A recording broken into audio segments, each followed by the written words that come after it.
Assalamualaikum warahmatullahi wabarakatuh. Para sahabat yang dirahmati Allah, kita berjumpa lagi dalam pendidikan dan pembelajaran untuk meraih sukses, husnul khatimah dan surga atau SHS dengan cara belajar teori berlatih dan praktek keseharian atau TBP. Semoga Allah melimpahkan kesehatan, ampunan, rahmat dan ridhonya untuk kita semua. Semoga salawat dan salam dilimpahkan kepada Nabi Muhammad SAW dan umatnya hingga akhir zaman. Amin. Para sahabat, sebelum kita lanjutkan, dalam rangka mengembangkan syiar dan dakwah bersama dari generasi ke generasi, mohon kiranya memberikan subscribe, like, dan share, mohon disebarluaskan kepada keluarga dan rekan lainnya. Atas bantuannya kami ucapkan terima kasih. Semoga Allah melimpahkan ampunan dan rahmatnya dan menyediakan pahala mengalir untuk kita semua. Amin.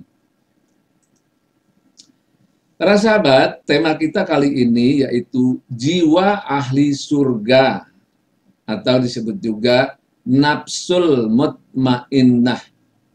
Jadi ini adalah orang-orang yang akan masuk ke dalam surga pada saat hidupnya itu memiliki kondisi nafsul mutmainnah atau jiwa yang tenang. Para sahabat, semua orang pasti meninggal dunia. Nah, keadaan orang yang meninggal dunia itu beraneka ragam. Meninggal dunia adalah proses terjadinya pemisahan jiwa dan raga. Raganya masuk ke dalam tanah, sedangkan jiwanya kembali kepada Tuhan di alam akhirat. Pada saat kembali kepada Tuhan, keadaan jiwanya seperti apa? Nah, ini yang jadi pertanyaan. Ada jiwa yang penuh kehinaan, yaitu jiwa yang terbentuk dengan sifat-sifat yang hina. Coba kita lihat poster berkaca diri bagian hitam atau bagian kiri yang hitam. Ada jiwa yang penuh kemuliaan, yaitu jiwa yang terbentuk dengan sifat-sifat kemuliaan. Nah, ini bisa kita lihat di dalam poster berkaca diri bagian putih atau di sebelah kanan, atau poster kunci sukses. Orang yang jiwanya terbentuk dengan sifat-sifat mulia atau dia berperilaku mulia dalam hidupnya akan menjadi penghuni surga. Menurut Al-Quran, ada 3 kondisi jiwa yang menjadi syarat utama menjadi penghuni surga. Jadi menurut Al-Quran ada 3 kondisi jiwa. Jadi ada kondisi jiwa ada 3 macam. Ya. Nah, kondisi yang 3 macam ini menjadi syarat utama menjadi penghuni surga. Atau bisa juga surganya surga yang tanpa hisab. Seperti apa itu? Yaitu jiwa yang bersih, selamat, dan tenang. Yang terwujud dalam perilaku akhlak mulia dalam hidupnya. Nah, ini memang seperti apa yang penghuni surga tanpa hisab? Yaitu jiwa yang bersih, selamat, dan tenang. Wujudnya seperti apa? Nah, terwujud dalam perilaku akhlak mulia dalam hidupnya. Nah, ini menurut Al-Quran tadi seperti apa? Nah, kita lihat yang pertama, memiliki jiwa yang tenang atau disebut juga nafsul mutmainnah. Ini di sini suratnya, ayatnya dalam Al-Quran surat Al-Fajr atau surat 89 ayat 27 sampai 30. Yang kedua, jiwa yang bersih atau selamat, disebut juga qalbun salim. Ini di dalam surat Asy-Syu'ara surat 26 ayat 88 89 dan Quran surat As-Saffat ayat 83 dan 84. Nah, yang ketiga, orang-orang yang menjadi penghuni surga itu yang jiwanya berakhlak mulia seperti para nabi, rasul, dan para salihin. Nah, ini ada di dalam surat Sad ayat 45-46 atau surat Sad surat 38, 45-46, surat 68 ayat 4, surat An-Nisa ayat 69. Nah, para sahabat sekalian, ini memang jiwanya tenang, jiwanya bersih, akhlaknya mulia. Nah, berbeda sekali dengan orang yang ilmu agamanya tinggi. Ya, kita sebut orang yang dalam pikiran kita orang yang berilmu agama tinggi itu pasti akhlak mulia. Belum tentu. Belum tentu. Jadi orang yang berilmu agama yang tinggi belum tentu jiwanya atau hatinya bersih dan berakhlak mulia. Belum tentu. Nah, karena ilmu agama yang tinggi itu hanya salah satu alat mencapai akhlak mulia. Alatnya itu memang ilmu agama, tetapi dia sendiri belum tentu memakai ilmu itu untuk menjadi akhlak mulia. Karena itu kalau hanya ilmu yang tinggi atau ilmu agama yang tinggi itu masih jauh. Ya, masih jauh daripada apa yang disebut dengan masuk surga itu, belum tentu. Karena ukurannya itu bukan di ilmu yang tinggi, tetapi di akhlak mulia. Atau di nafsul mutmainnah atau jiwa yang tenang, atau jiwa yang bersih, jiwa yang selamat, yang qalbun salim. Nah, ini ukurannya seperti ini. Nah, kita lihat dalil-dalil tentang jiwa yang tenang atau nafsul mutmainnah. Ini surat Al-Fajr, surat 89 ayat 27 sampai 30. Auzubillahiminasyaitonirrajim. Ya ayyatuhan nafsul mutmainnah. Hai jiwa yang tenang. Irji'i ila rabbiki radiyatan mardiyah. Kembalilah kepada Tuhanmu dengan hati yang puas lagi diridhoinya. Fadkhuli fi ibadi. Maka masuklah ke dalam jamaah hamba-hambaku. Wadkhuli jannati. Masuklah ke dalam surgaku. Nah, kemudian apa sih yang dimaksud dengan nafsul mutmainnah itu? Nah, ini nafsul mutmainnah didefinisikan oleh para ulama, para mubalik, para cendekiawan, bahwa nafsul mutmainnah adalah jiwa yang telah mendapatkan ketenangan, telah sanggup untuk menerima cahaya kebenaran Sang Ilahi. Juga jiwa yang telah mampu menolak kenikmatan, kemewahan dunia, dan tidak bisa dipengaruhi oleh hal tersebut.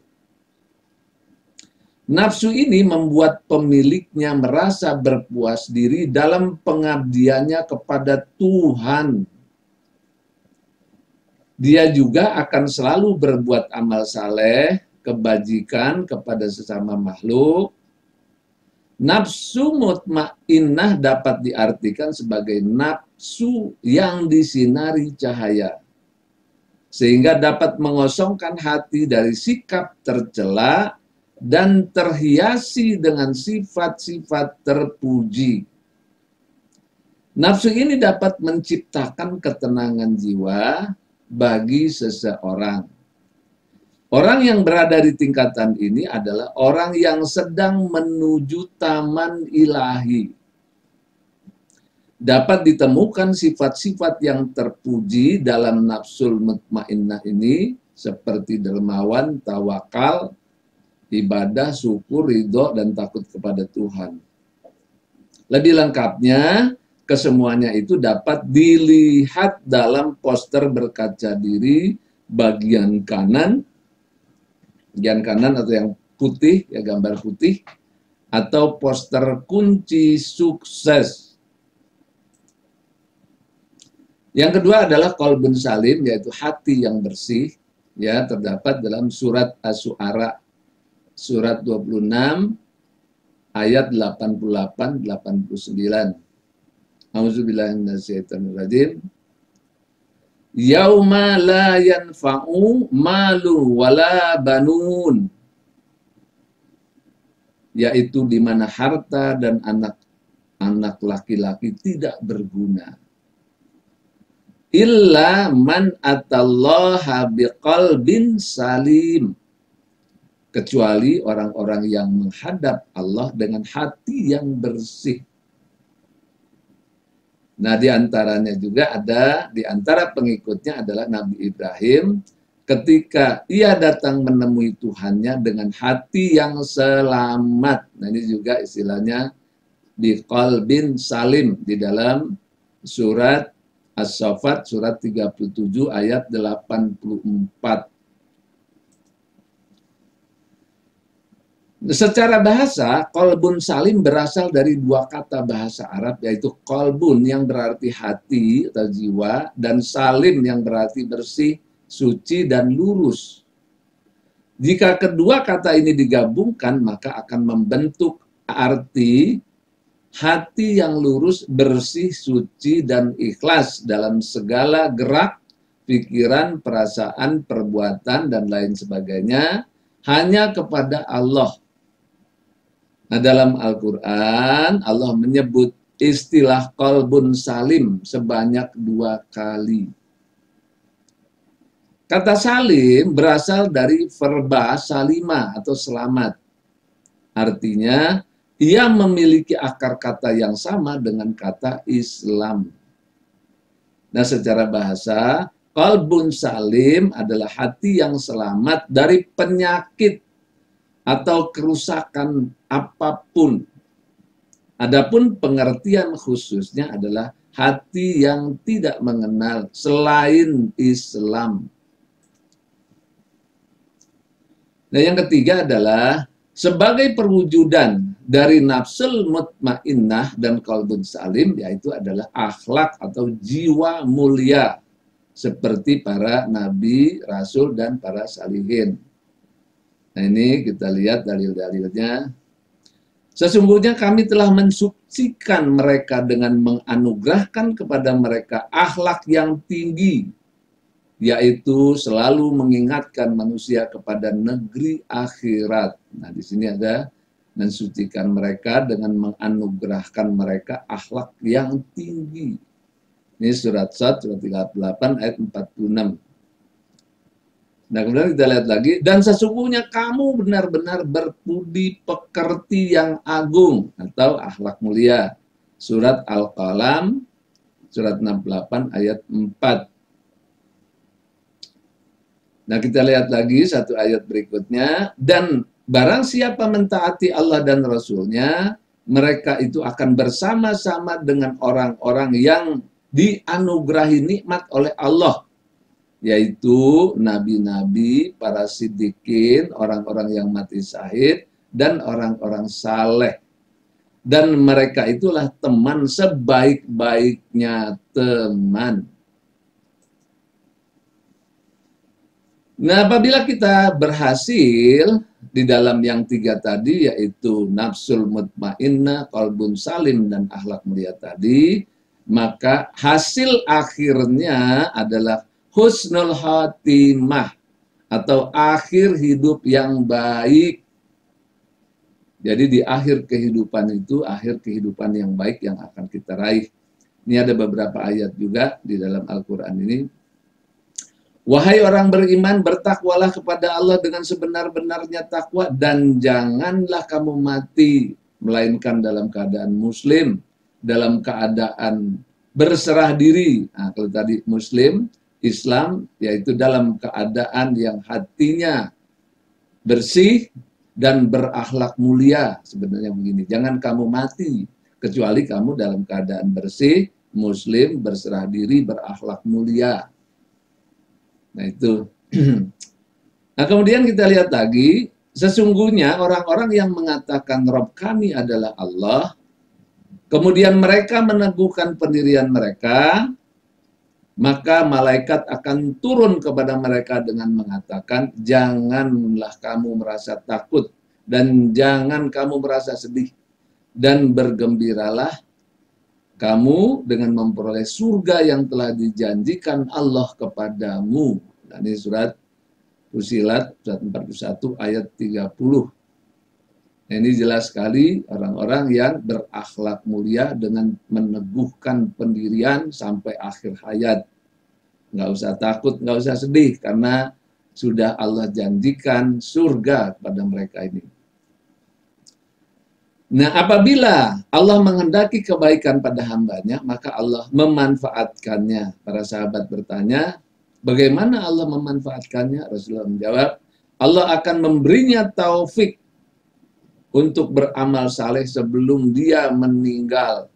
Nah, jadi sebelum meninggal ini Allah memberikan taufik dan hidayahnya secara terus-menerus sampai dia akhirnya menjadi husnul khatimah. Nah ini, barang siapa yang akhir ucapannya adalah la ilaha illallah, maka ia masuk surga. Ini hadis, ya, ini hadis-hadis dan ayat-ayat Quran juga, bahwa memang akhir hidup itu husnul khatimah. Akhirnya, kenapa? Karena istiqomah di dalam akhlak mulia. Dan Allah sudah memberikan arahan seperti ini. Nah kemudian dari hadis lain kita lihat, siapa yang di akhir hayatnya bisa mengucapkan la ilaha illallah, ia masuk surga. Ini sama dengan yang tadi. Dan janganlah kalian mengatakan orang yang terbunuh di jalan Allah itu mati di medan perang, mati syahid, bahwa mereka itu mati. Tapi mereka itu hidup. Mereka itu hidup. Akan tetapi kalian tidak mengetahuinya. Nah ini di dalam surat Al-Baqarah surat 2 ayat 154. Jiwa-jiwa mereka para syuhada berada dalam burung hijau yang memiliki lentera-lentera yang bergelantungan di arsy. Burung-burung ini bebas terbang di surga, kemudian kembali ke lentera-lentera itu. Nah, ini gambaran-gambaran ya. Jadi tentang ibaratnya ibarat-ibarat seperti ini ya. Hamba mukmin yang baik, dia beristirahat dari kelelahan ketika dunia. Sementara hamba yang fasik, para hamba yang lain bisa beristirahat dari kejahatannya, termasuk negara, pepohonan, dan binatang. Nah, jadi ada orang yang memang mukmin, nah, di akhirnya beristirahat dari kelelahan karena berbuat baik sama di dunia. Tapi orang-orang yang fasik, hamba-hamba lain, ada yang dia beristirahat dari kejahatannya. Kejahatan termasuk kejahatan negara, kejahatan apa saja begitu. Nah, kemudian Rasulullah bersabda, barang siapa yang keluar membela agama Allah kemudian meninggal dibunuh, mati syahid, dia mati syahid. Atau terpenggal lehernya, dicakar binatang buas, atau mati di atas tempat tidur, atau alami tanpa sebab, mereka itu mati syahid, baginya adalah surga. Ini memang orang-orang yang berjuang di jalan Allah dalam keadaan apapun dia, entah perang atau tidak. Jadi orang yang benar-benar berjuang dalam Allah sudah benar-benar merelakan segala kehidupannya. Nah kemudian dia meninggal, entah meninggalnya karena terbunuh, atau karena binatang buas, karena mati tempat tidur, atau karena lain-lain, apa saja, sepanjang dia dalam perjuangan. Ini sepanjang dalam perjuangan. Nah baginya adalah surga. Para sahabat, itulah orang-orang yang masuk surga tanpa hisab, yaitu yang jiwanya nafsul mutmainnah, qalbun salim, perilakunya berakhlak mulia, seperti dalam poster berkaca diri bagian kanan, atau poster kunci sukses. Semuanya sudah jelas, sekarang saatnya kita berjuang pada diri, dalam keluarga, serta masyarakat luas, dari generasi ke generasi. Untuk itu telah tersedia konsep pembelajarannya, sarana dan prasarananya, serta komunitasnya. Selamat berjuang, semoga Allah menolong kita. Amin. Assalamualaikum warahmatullahi wabarakatuh.